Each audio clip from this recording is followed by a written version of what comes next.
우리는 지난 5주 동안 마가복음 15장에 나오는 예수님이 십자가에 못 박히는 이 사건과 연관된 인물들을 살펴보고 있습니다. 한 인물들을 통해서 우리 인생이 극복해야 될 한계들이 무엇인지 살펴보았습니다. 오늘은 그 마지막 시간으로 예수님 대신 죽어야 할 인생이었는데 죽지 않고 생명을 건진 한 사람을 살펴보고, 이 사람의 인생을 통해서 우리 인생의 한계, 인생의 약점, 그 우리 인생의 발목 잡고 있는 이 한계를 어떻게 돌파할 수 있는지 그 최종적인 그 답을 한번 찾아보고자 합니다. 지난 5주간 했던 것을 짧게 한번 복습해 보자면 이렇죠. 우리 인생이 극복해야 될 한계들, 약점은 무엇이었습니까? 첫 번째가 자기 증명이었습니다. 내가 누군데? 이 욕구를 우리는 극복해내야 됩니다. 예수님께서 그 욕구를 극복해내시고 십자가의 자기를 희생하심으로 우리를 구원해 주셨지 않습니까? 두 번째는 시기였습니다. 대제사장들은 예수님을 시기하여서 거짓 모함으로 고소하였죠. 시기는 파괴적인 결과물들을 만들어냅니다. 그러니 우리는 내 마음에 혹 작은 부러움이라도 생기면 그 부러움을 안고 하나님 앞에 기도함으로써 내가 그동안 눈어두어 보지 못했던 수많은 그런 감사의 제목들을 발견해내는 그런 은혜를 누리셔야 합니다. 세 번째는 평판이었습니다. 빌라도는 예수님이 죄가 없는 줄 알았지만 무리에게 만족을 주고자 하여 예수님을 십자가형에 선도했습니다. 다른 사람이 나를 어떻게 볼까? 여러분, 그런 인생을 살면 안 됩니다. 다른 사람이 나를 어떻게 볼까 목매지 말고 하나님이 나를 어떻게 볼까를 염두하며 사는 인생이 되어야 합니다. 네 번째는 만용입니다. 로마 군인들은 자신들이 가진 권한을 그냥 마음껏 휘두르면서 그 힘을 휘두르는 그곳에서 자기의 즐거움을 찾았습니다. 이것은 만용입니다. 만용을 부리려고 싶은 그 욕구를 극복하지 못하면 여러분, 하지 않아도 되는 일을 굳이 하면서 그러면서 나는 점점 더 무자비한 사람이 될 수 있습니다. 내가 가진 권한, 내가 가진 결정권, 내 마음대로 할 수 있는 자유라 할지라도 내 마음껏 휘둘러서는 안 됩니다. 명분이 있다 하더라도 우리는 최소한 무자비한 사람은 되지 말아야 하는 것이죠. 다섯 번째는 충동입니다. 이 충동. 무리들은 대제사장들에게 충동을 당해서 예수님을 십자가에 못 박으라고 막 큰 소리를 외쳤지 않습니까? 여러분, 충동질 당하지 않는 인생이 되어야 합니다. 오늘 이 땅에 얼마나 많은 충동과 선동이 있습니까? 여러분, 우리는 그런 충동에 이끌려서 여기저기 다녀서도 안 되고 그런 충동질에 넘어가서 돈과 체력과 시간을 낭비해서는 안 됩니다. 무엇보다도 이 충동에 넘어가서 양심과 신앙에 손해나는 일을 겪어서는 안 되는 것이죠. 잠언 4장 23절 무릇 지킬 만한 것보다 더욱 내 마음을 지키라. 하나님 내 마음 지켜주십시오. 내 마음의 주인을 하나님으로 인정하며 내 마음 누가 지켜주십니까? 성령 하나님께서 지켜주십니다. 그래야 충동질 당하지 않는 인생을 사는 것입니다.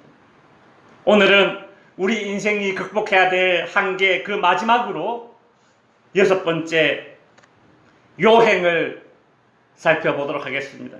여러분, 요행이란 뜻밖의 얻은 행운이라는 뜻이 있습니다. 뜻밖의 얻은 행운.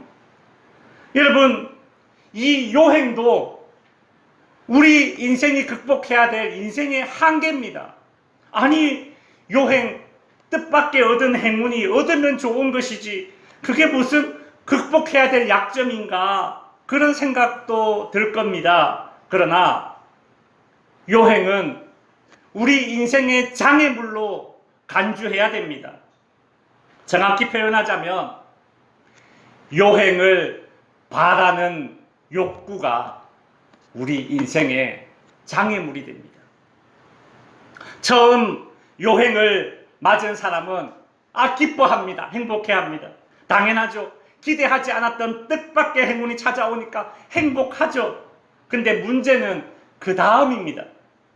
요행은 말 그대로 뜻밖의 얻어지는 것이죠. 철저히 외부에서 주어지는 것이고 내 노력과는 일절 상관없는 결과물입니다. 노력과 상관없이 얻는 그 요행의 경험이 나로 하여금 또 다른 요행을 기대하고 그 요행을 바라게 만듭니다. 그래서 여러분, 요행은 인생의 장애물입니다.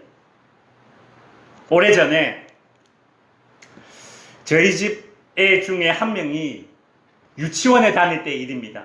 실명은 밝히지 않겠습니다. 3명 중에 한 명이겠죠, 뭐. 그죠? 어느 날 유치원 이제 선생님한테 연락이 왔는데, 이 아이가 놀이터에서 노는 시간에 친구들과 놀지 않고 혼자 계속 이 모래만 파고 땅만 파고 그래 논다는 얘기를 들었습니다. 그 엄마가 물었습니다. 왜 친구들이랑 놀지 않고 혼자 땅만 파냐? 왜 그렇게 모래를 파냐? 물었더니 이유는 이랬습니다. 어느 날 놀이터에서 100원짜리, 50원짜리 동전을 줍게 되었습니다. 이 아이가 요행, 뜻밖의 행운을 경험하게 된 것이죠. 문제는 그때부터입니다.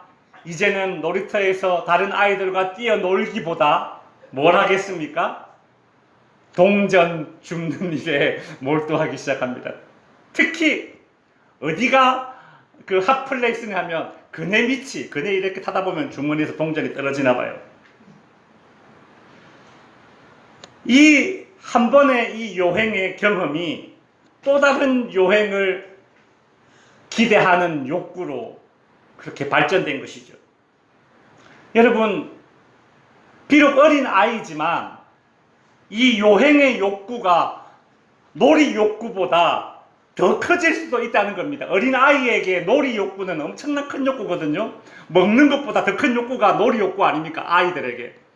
근데 놀이 욕구보다 이 요행의 욕구가 더 크게 작용할 수도 있다는 겁니다. 물론 어린 아이인지라 이런 요행의 경험은 그저 짧은 에피소드로, 그냥 이야기거리로 그냥 지나고 이후에는 다시 노는 일에 집중했겠죠. 그러나 어른들의 경우는 다릅니다. 어른들의 경우는 요행을 바라는 욕구가 정말 그 인생의 발목을 잡는 치명적인 그런 장애물이 될 수 있습니다. 왜냐하면 노력을 통해서 뭔가를 얻기보다 요행으로 뭔가를 얻으려는 그 욕구가 커지면 커질수록 내 안에 반드시 있어야 될 어떤 욕구가 사라집니다. 요행의 욕구가 커지면 커질수록 반대로 내 안에 있어야 될 욕구가 사라지는데, 반드시 있어야 될 욕구가 사라지는데 그 욕구가 무엇인가 하면 화면 띄워주십시오. 바로 근로욕구입니다. 근로욕구. 요행이 인생의 장애물이 되는 이유는 이 요행을 바라는 욕구가 커지면 커질수록 근로욕구가 상실된다는 것입니다. 일하고자 하는 그 마음이 사라지는 거예요. 점점 작아지고 어느 순간 없어져 버리는 거예요. 요행은 우리로 하여금 근로욕구를 상실하게 만듭니다. 성경은 근로욕구를 상실한 이 상태에 대해서 분명히 경고하고 있습니다. 잠언 6장 6절에 보면 이런 말씀이 있습니다. 게으른 자여. 게으른 자가 뭡니까? 근로욕구가 없는 자 아닙니까? 게으른 자여, 근로욕구가 없는 자여, 개미에게 가서 그가 하는 것을 보고 지혜를 얻으라. 데살로니가후서 3장 10절에 보면 일하기 싫은 자가 뭡니까? 근로욕구가 없는 자 아닙니까? 근로욕구가 없는 자는 뭐 하지 말라? 먹지도 말라. 여러분, 성경은 분명히 근로욕구 상실에 대해서 경고를 하고 있습니다. 근데 이 근로욕구가 언제 상실된다고요? 여행을 바라는 욕구가 커지면 커질수록 근로욕구가 상실된다는 거예요. 우리 조상들이 예로부터 이 나쁜 놈들 보면 어른들이 이런 말씀을 했습니다. 에라이 불안당 같은 놈아 이렇게 얘기를 했어요. 그때는 저게 그냥 욕이구나. 어릴 때는 그런 생각했는데 여러분, 이 불한당의 뜻이 참 흥미롭습니다. 한자입니다. 그죠? 불한당 뭐예요? 불한당. 아니 땀한 물이다. 땀을 흘리지 않고 뭔가를 얻으려고 하는 그런 족속들을 불한당이라고 하고, 땀을 흘리지 않고 뭔가를 얻으려고 하는 그 사람들을 우리 조상들은 경계했다라는 거예요. 이미 나쁜 놈으로 이렇게 딱 이야기할 때 부정적으로 본다라는 거죠. 그죠? 여러분, 불한당, 적극적인 불한당, 강도, 사기꾼 이런 것들이 해당되겠지만 소극적인 불한당이 뭡니까? 뭐예요? 여행을 바라는 욕구에 사로잡힌 사람들이, 그것이 소극적인 불안당 아니겠습니까? 그러니 이 여행을 바라는 것이 우리 인생의 장애물이 될 수 있다는 것입니다. 여행이 인생의 장애물이 되는 이유 두 번째는 같이 한번 읽어봅니다. 시작.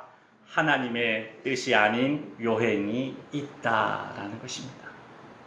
여러분, 이것이 치명적인 함정이 될 수 있습니다. 여러분, 인간이 얻게 되는 여행 중에는 하나님의 뜻이 아닌 경우가 있습니다. 심지어 하나님의 뜻에 반하는 경우에도 불구하고 내가 여행을 얻을 때가 있습니다. 우리는 여행을 얻으면 하나님이 복 주셨다 이렇게만 생각할 게 아니에요. 내가 하나님께 지금 반하고 있는데도 여행을 얻을 때가 있다니까요. 하나님이 요나 선지자에게 저기 아수르의 수도인 니느웨 성에 가서 회개하지 않으면 멸망할 것이다 이렇게 선포해라. 요나 선지자가 가기가 싫었어요. 왜요? 아수르는 이스라엘의 원수나라 아닙니까? 근데 이 아수르의 수도, 우리로 치면 서울, 이 니느웨 성이 폭삭 망하면 이스라엘 사람 요나는 좋아요. 안 가고 싶죠. 안 가고 싶죠. 그래서 하나님은 니느웨에 가라라고 이야기했는데 요나는 니느웨에 가지 않습니다. 회개하라 이렇게 얘기했는데 진짜 회개하면 어떡해요? 그래서 안 가고 싶은 거예요. 그래서 요나는 하나님의 말씀에 불순종하기로 마음을 먹습니다. 요나는 하나님이 가라고 했던 니느웨 성으로 가지 않고 정반대 방향으로 가려고 마음을 먹습니다. 그때의 상황이 요나서 1장 3절에 이렇게 기록되어져 있어요. 보시면 요나가 여호와의 얼굴을 피하려고 일어나, 여기서 일어나라는 말은 그냥 자리에서 일어나 이런 개념이 아니라 반기를 들었다라는, 반역을 일으켰다라는 그런 뉘앙스가 담겨 있는 단어예요. 여호와의 얼굴을 피하려고 일어나 다시스로, 여기서 다시스는 오늘날 스페인입니다. 다시스로 도망하려 하여 요빠는 큰 항구예요. 우리로 치면 부산항쯤 되겠죠. 부산항으로 배를 타려고 내려갔더니 뭐예요? 마침 다시스로 가는 배를 만난지라. 요나는 하나님이 가라고 한 그 니느웨가 아니라 다시스로 도망가려고 요빠라는 항구에 갔는데 그때 마침 뭐가 있어요? 배가 있어요. 다음 그림 하나 보시면 여러분 이 상황이 이해가 됩니다. 이 요나가 여기 예루살렘에 있었는데 저기 위에 니느웨라는 아수르 수도 니느웨에 가서 회개를 하라고 이제 선포하라는 거예요. 그래서 니누에 가지 않고 배를 타고 저기 다시스, 저기가 오늘날 어디라고요? 스페인. 그쪽으로 가려고 요빠의 항구에 간 거예요. 아이, 난 니누에 안 가. 다시스로 스페인으로 도망갈 거야. 그래서 요빠라는 항구에 딱 갔는데 그때 뭐가 있어요? 마침 다시스로 가는 배가 딱 기다리고 있습니다. 여러분, 요빠에서, 이 당시 요빠에서 다시스로 가는 배는 뭐 하루에 2번 뭐 이런 식 있는 배가 아닙니다. 1년에 2-3번 가는 배예요. 1년에 2-3번 가는 배. 1년에 2-3번 가는 배가 마침 요빠 항구에 딱 있는 거예요. 여러분, 요나 마음이 어땠을까요? 아하! 슬슬 잘 풀린다. 요나에게 찾아온 요행입니다. 1년에 3번 가는 배를 마침 딱 만난 거예요. 요나 입장에서는 굉장한 요행이죠. 이처럼 하나님의 뜻이 아닌데, 심지어 하나님의 뜻에 반하는 삶을 살고 있는데도 요행, 즉 뜻밖의 행운을 만날 수 있습니다. 때문에 우리 그리스도인들은 일이 술술 잘 풀릴 때, 혹은 뜻밖의 소득 내가 거두게 되었을 때, 야, 이게 하나님이 주신 복인갑다 섣불리 단정하지 말고 3가지를 해야 됩니다. 첫 번째, 나를 살피고, 2번째, 이웃을 살피고, 3번째, 내가 할 수 있는 하나님이 기뻐하실 만한 일이 무엇이 있는지를 살펴야 돼요. 아시겠습니까? 여러분, 일이 잘 풀릴 때 나를 살피고, 이웃을 살피고, 내가 할 수 있는 하나님이 기뻐하실 만한 일이 뭐가 있는지 살펴야 됩니다. 그 마음이 생기지 않으면 그건 하나님이 주신 요행, 즉 축복이 아니라는 겁니다. 마가복음 15장에서 예수님을 십자가에 못 박기 위한 재판이 벌어졌습니다. 근데 그때 뜻밖의 행운을 얻은 한 사람이 있습니다.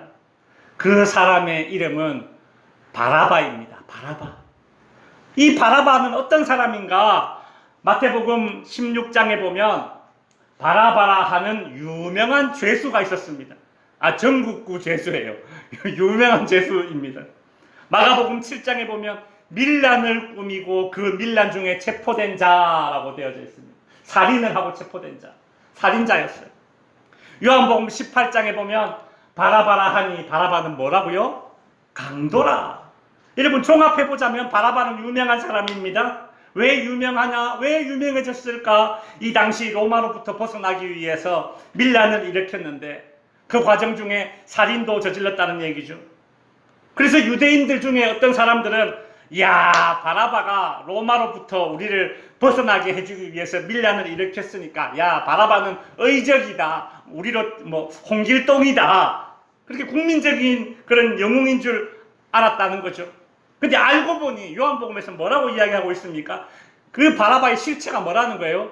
강도다라는 겁니다. 강도. 겉으로는 나라와 민족을 위해서 앞장서는 것 같아 보였는데 실체는 뭐다? 강도다라는 거죠. 강도는 뭡니까? 자기 이익을 채우기 위해서 폭력을 동원하는 게 강도 아닙니까? 그죠? 여러분, 바라바가 어떤 사람이었느냐는 그 해석이 다양합니다. 그러나 바라바가 어떤 사람이었던지 간에 그가 지은 죄목은 그 당시 로마법에 의하면 반드시 사형에 처해져야만 하는 죄인이었습니다. 밀란을 일으켰으면 사형, 살인을 했으니까 사형. 어떤 것이든 이 바라바는 반드시 죽어야 할 그런 죄를 지은 사람이었습니다. 그래서 있지요, 그날 골고다 언덕에 십자가 3개가 세워질 건데 중간에 전국에서 유명한 강도 바라바가 원래 세워지고 좌우편에 강도가, 똘마니들 강도가 세워지는 거예요. 근데 희한한 일이 일어났습니다.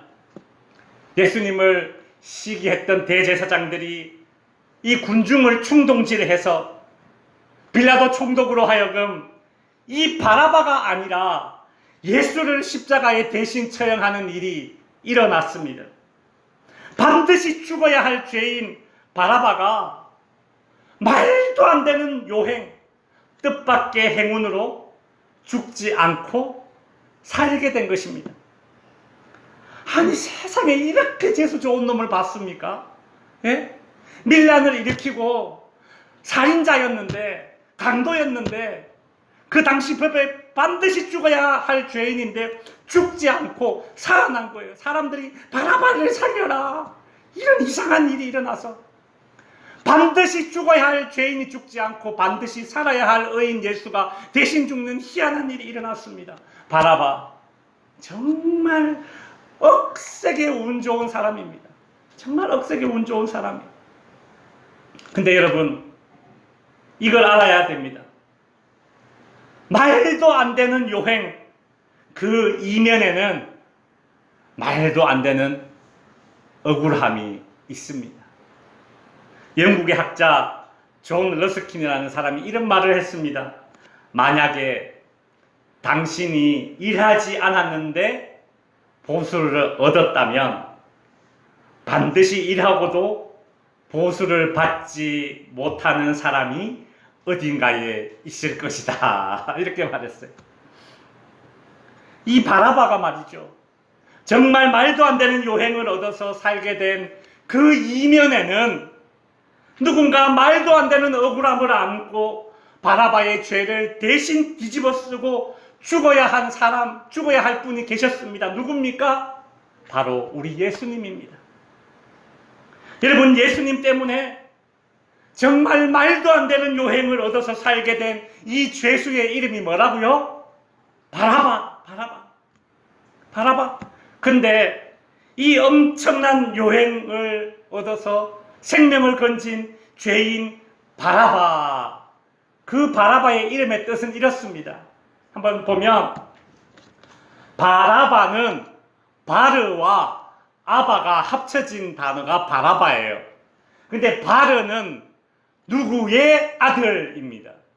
그리고 아바는 뭐예요? 아빠, 아버지, 그런 뜻이 있어요. 그래서 바라바라는 이름의 뜻은 뭐예요? 결론적으로 아빠의 아들. 아빠의 아들.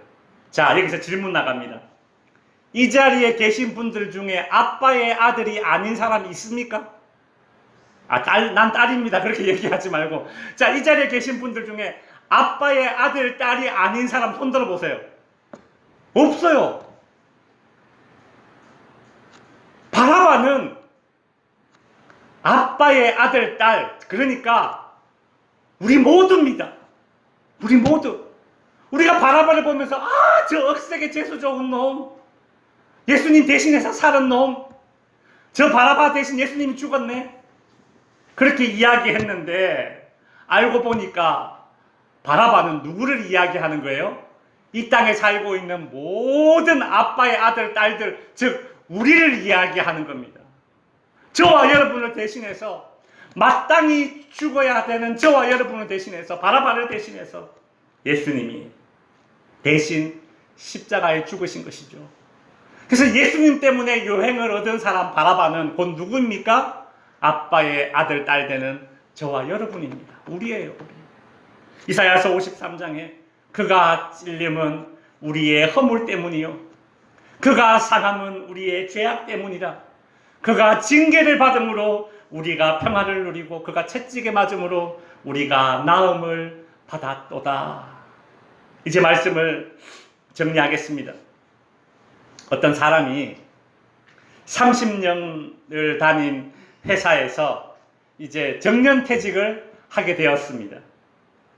이 사람은 점심 이제 식사 때 평소에 즐겨 가던 이 회사 앞에 그 국수집을 찾아갔습니다.